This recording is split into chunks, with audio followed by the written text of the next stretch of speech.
Welcome to A Grief Observed. I'm your host, Kevin Weaver, and today on the show we have Mr. George Leech.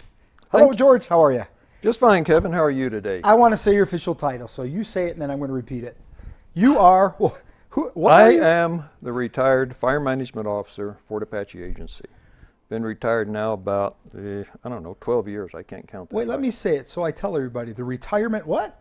Retired fire management officer. Fire management officer for the BIA? Yeah, for the There you BIA. go. So, well, welcome. I brought George today here because, well, summer is here, almost, a couple more weeks, and we're not looking at fire season. We're in fire season. We've been in fire season. Absolutely, and George probably is, I don't know if I could give you this honor, but I think so. You're probably certainly one of the leading experts on fires, what to expect, how fires move and operate certainly in the community, in the state. Yes. Yes. I'm probably one of the few people, if not the only one, that has directly or indirectly evacuated every community on this mountain at least once. Oh, wonderful. So, Nice and knowing you, Mr. Evacuation. I shut off the power to a lot more than that over the years. So, yes, I've been around, been yelled at, been praised, you name it, it's all happened. Yeah. So you say retired. Are you still involved? I mean, does a guy of your stature, do you really retire? No, you never do retire because you got that bug in your system, and after a while you can't get it out. Yeah. But I do still every year run fire training courses for whoever wants them. I've maintained my instructor certification qualifications since retirement. Excellent. So plus what I do here is fun, and I enjoy it, and that's some of my therapy. There you go. Well, this is a good time for you to speak just briefly on what you got going here in a couple weeks, and then at the end of the show we'll address it again and we'll give you more information. But you've got some type of a lecture or seminar coming up at Fool Hollow? Yes, it is. On June 16th, out here at Fool Hollow Lake in the outdoor pavilion, starting at 7:30 in the evening, kind of like your old drive-in movies where you have to come in after the sunset so you can see. There's a PowerPoint, the original PowerPoint that I presented to Congress at the closeout of the Rodeo Chediski Fire at Honda, and there was, 300-ish people or so there. Most of them politicians from God knows where. And this is the same program that dealt with the history of the Rodeo Chediski Fire, essentially for the first 24, 48 hours, depending on how you wanted to word it up. Because that was quite interesting. Up to the time I handed it off to Larry, I do have pictures beyond that, but most of the time, Larry Humphrey was the Type 1 IC that we handed the fire off to initially, and before it was all said and done, we had 4 Type 1 teams, a area management team, and a Type 2 team working that fire. Right. So in keeping with the theme of A Grief Observed, George is here because we're remembering Rodeo Chediski. Yes, Rodeo Chediski was one of those fires that really messed with a lot of people's psychic. It did, and that's why we wanted to talk about it, because we're in conditions that are Rodeo Chediski-like. Worse than. Worse than. By a significant number, but yes. Yeah. And I've got some graphics I'll show you here in a minute. So we're not trying to, usher fear, incite panic, because I was talking with Ron, the cameraman, before we started. I wanted him to come on and talk with me, but he said he'd get in trouble, and so you don't have to come on, Ron. But I was telling him, I think one of the things I think that's maybe not addressed in the statistics is we are a much more experienced community. I mean, can you ever really be prepared for the magnitude of what took place? But we've gone through it, and we certainly know what we don't want to have happen again. Exactly right, yes. Yeah. Being ready for a fire is somebody says, yes, I'm ready for it, until the thing happens, then it's, oh my God, where can we go? Let's get out of here. It's the truth. And a lot of times if they say, yeah, I'm going to stay, and then they see the fire coming over the hill and towards their house, they say, oh, shoot. Yeah. Good choice of By words. that point in time, it is too late. Too late. Well, I was involved in a seminar at work the other day. Some folks came in I believe from the Forest Service, and they were talking about the Ready, Set, Go program. Mm-hmm. You have to be familiar with that. Yeah. Mm-hmm. Yeah. So, I mean, it's Basically, just get your junk together so you can throw it in a car and go. yeah, pay attention to what's happening when they say go, go. Yeah. And, but we certainly need to do our part to, to keep appraised of the situation and not get lulled into, well, you mean this happened X amount of years ago, surely it'll never happen again. Lightning doesn't strike twice in the same place, kind of an attitude, but that's not true, is it? No, lightning struck in the same place more than once. Mm-hmm. I've been on too many fires, and you see this tree has got, well, let's see, I see 2 old lightning strikes and 1 new one, and this one started the fire. So there you go. I mean, and that's the truth of it. It really is. So it happens a lot. Yeah, and, George, we had lunch, just about an hour or so ago, and you were telling me something that I found fascinating with regard to Rodeo Chediski. You were telling me that, of course, we all know that fire was arson. Mm-hmm. It was set, I mean, it was calculated. I'm just going to say it. People don't have to agree with me, but there was an evil intent behind it. And, I mean, you were telling me that when that thing started, I mean, you said something like 50,000 acres within the first day? 55,000 acres on the first full day of the fire. The fire started about 3:30 in the afternoon on the bottom of a hill on a southwest slope at the heat of the day with the wind and slope and everything are just aligned. And fires love to go uphill, and they really love to go uphill with the wind. I guess. And it just went berserk on you. Wasn't anything you could do. The ignition from the time the thing started was burning over 1.5 acres a minute at the first 5 minutes of the fire. That doesn't compute, and you can't see Ron, our wonderful cameraman over here, but he's shaking his head in disbelief. I mean, George, I almost don't believe you. I know you don't believe me. That is a staggering, unbelievable statistic. That was the beginning. There's periods before, by the end of the first day, the thing was doing more than 1,000 acres a minute. That's crazy. And you know what, 1,000 acres a minute, a lot of people don't have a concept on it, but put it in terms like this. Okay. If you're going down the road and the fire and you are heading the same direction, and it's a mile wide on that side and a mile wide on that side, at 60 miles an hour, you're staying even with it. Wow.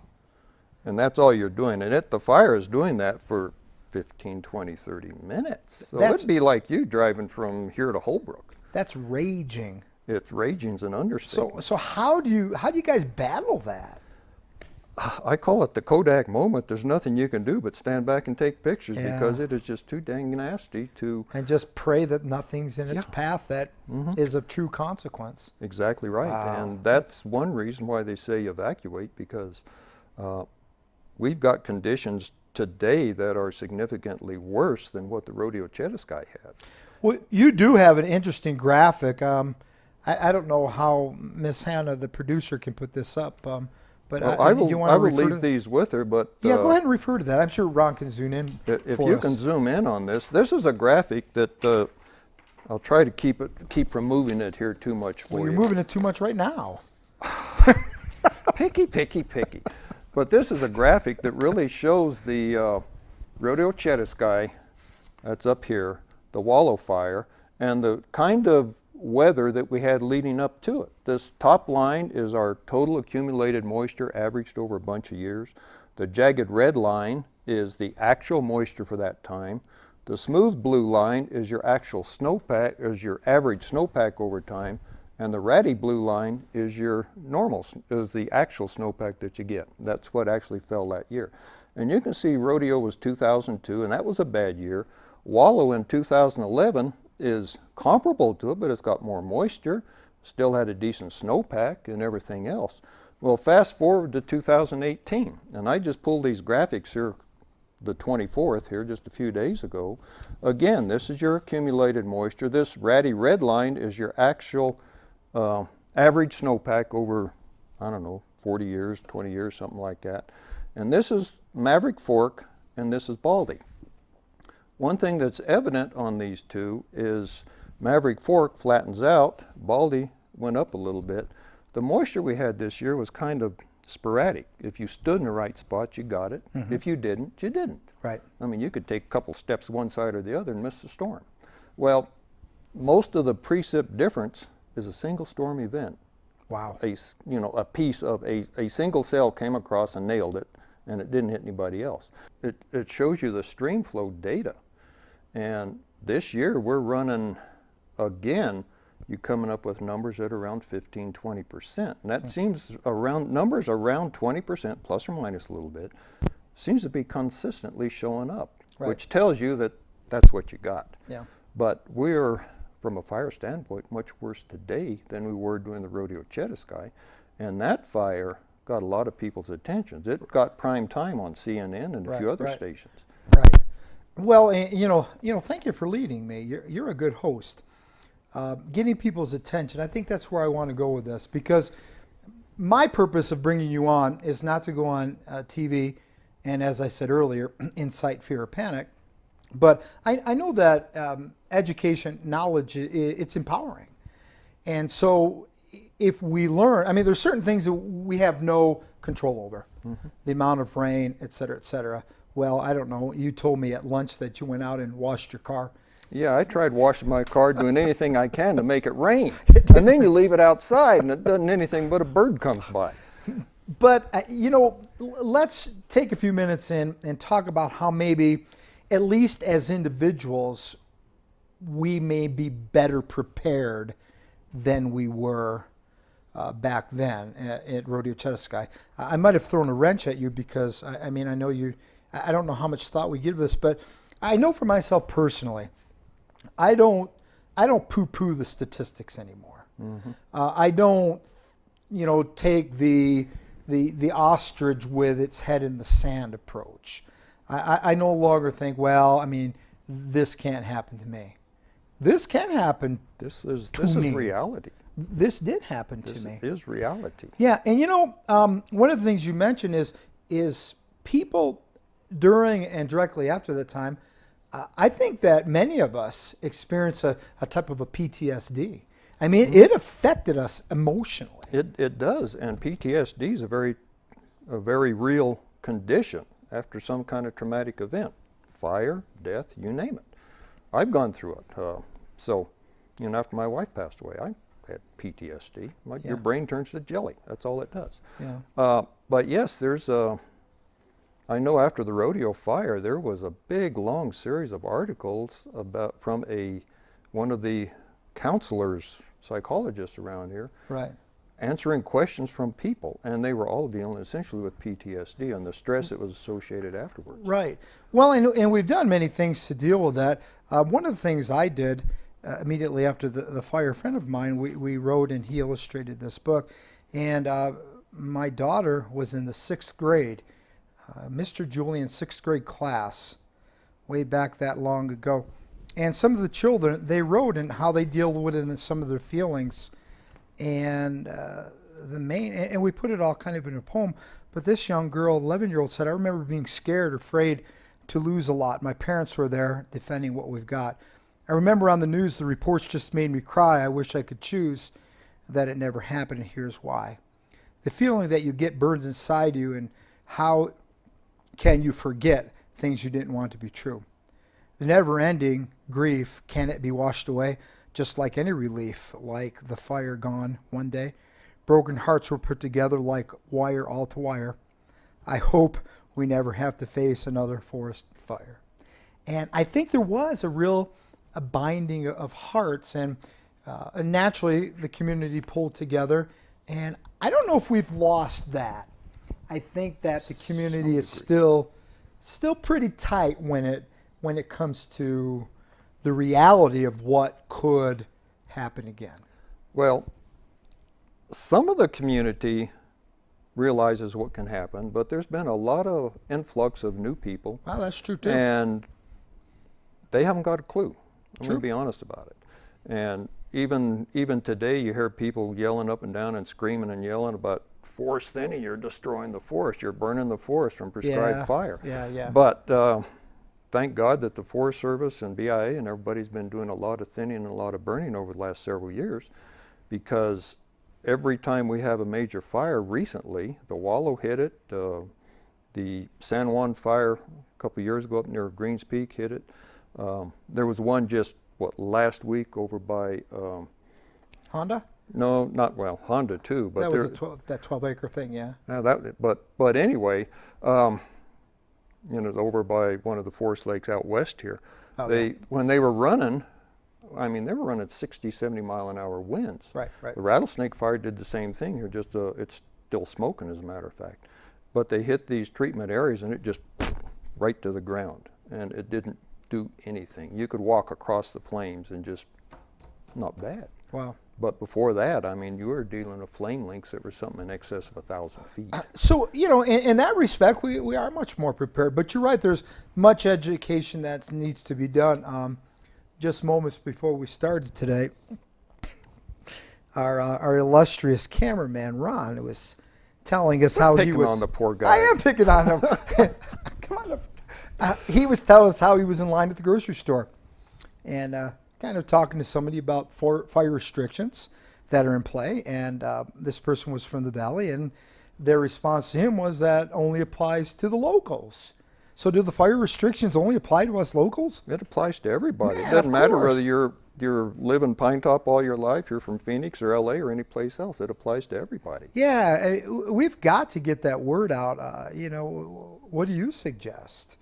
We can't all be vigilantes. I don't suggest that if you see somebody flick a cigarette butt, you pull them over and, shake your finger in their nose. You might get shot. But Yeah, you just might, but don't be afraid. Turn them in. yeah, I would. You could call 911 on that stuff, and I think that I think it's our responsibility to.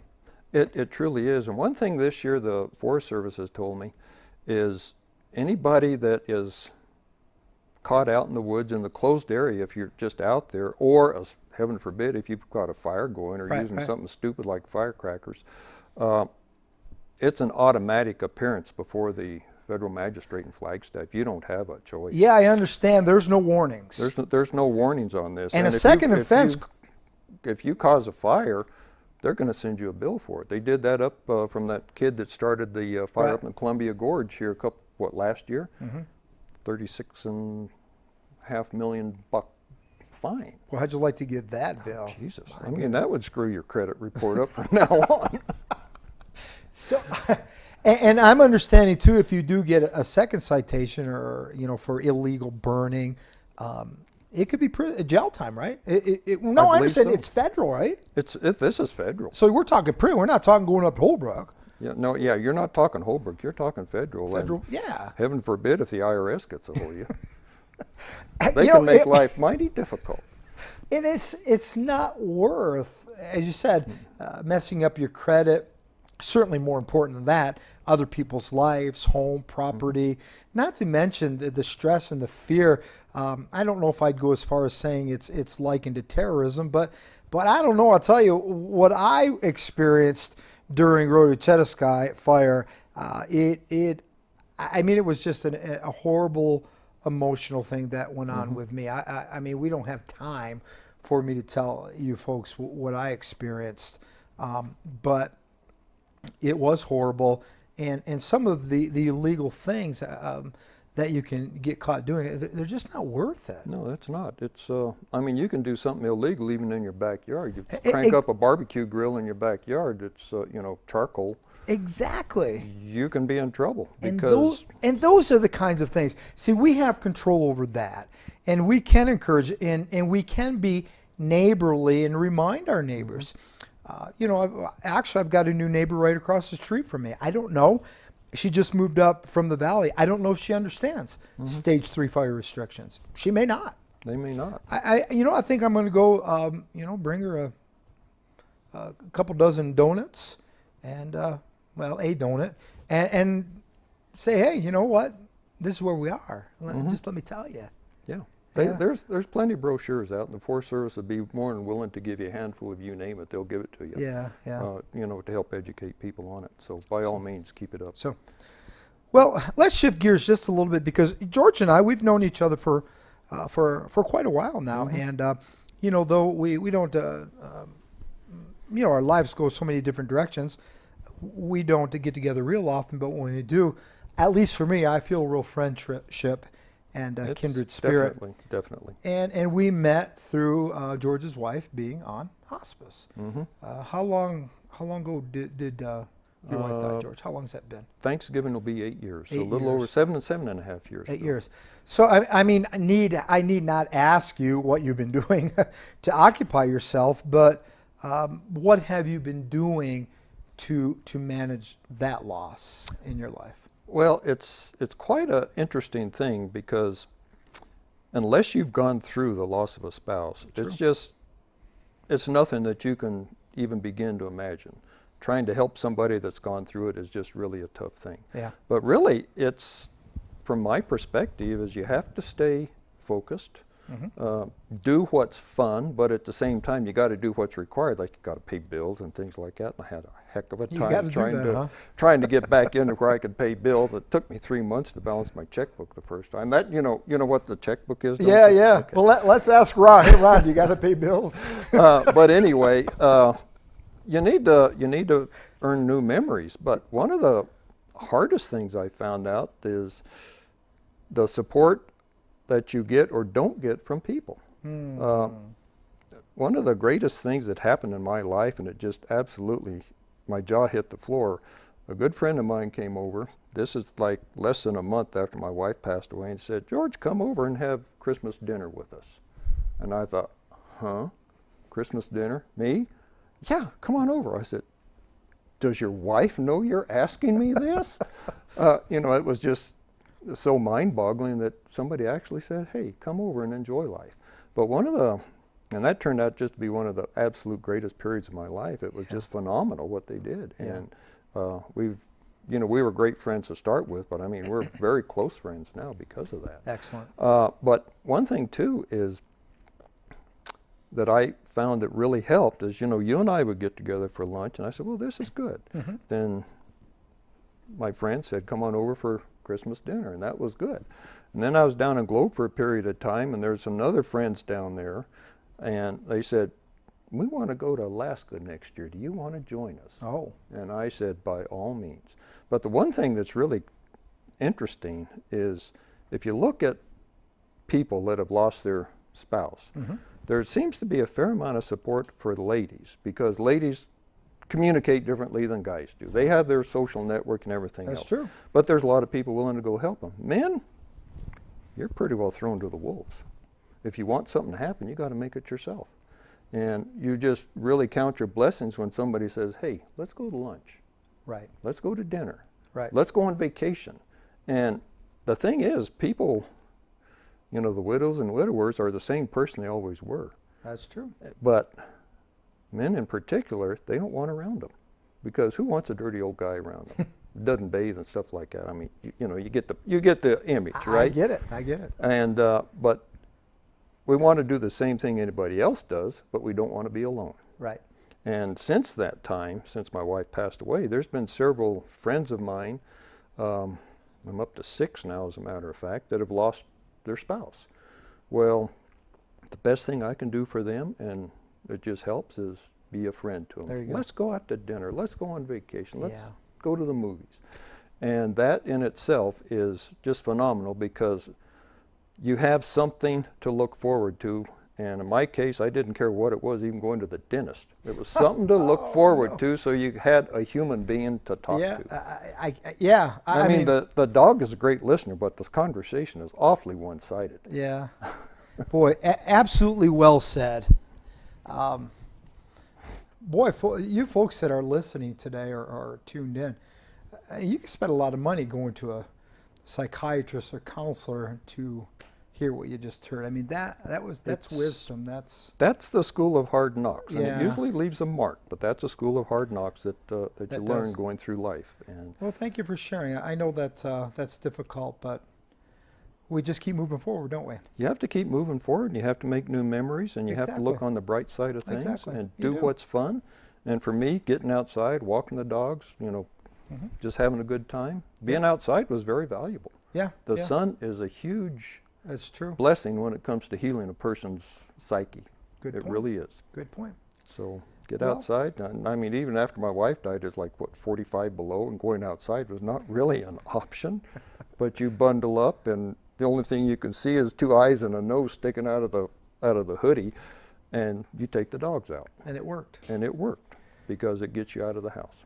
Well, with that thought in mind, and just a short time left today, going outside, let's talk about, just briefly, you've got a minute and a half, let's talk about the event you've got coming up. Okay, yes, this again is, you'll probably see this. It's a recap of the Rodeo Chediski Fire that we had, that PowerPoint that I presented to Congress. Right. At the end of this, it's going to be 10-ish minutes, maybe 15 minutes. I'm still putting it together. Okay. A outlook for this fire season. You're going to see some of these graphics I've got here. Okay. And all of that stuff. And the Forest Service, Lorna, has a very good list of activities that are lined out that are Excellent. generally Friday and Saturdays. Some of them start at 6 p.m., some of them start at 9 a.m., So some of them, like in my case, for the old movies, 7:30. Well, and at the 7:30 event that you're doing, you're going to have any kind of goodies, popcorn, or any type of?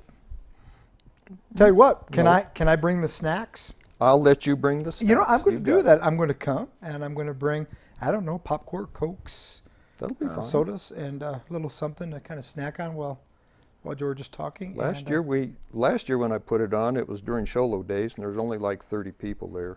Lorna just last week had 130 Excellent. people there. So you folks, So- again, June 16th, June 16th, 7:30, 7:30, Full Hollow Lake. Full Hollow it's Lake. free. It's free. It's the outdoor pavilion, and I'm sure you guys will have this graphic stuck up someplace. Okay. Well, George, we'll see you there. Looking forward to it. And we'll see you folks there. Thank you for joining us today on A Grief Observed, and we'll see you again next month. Thank you, sir. Thank you. Excellent stuff. Good.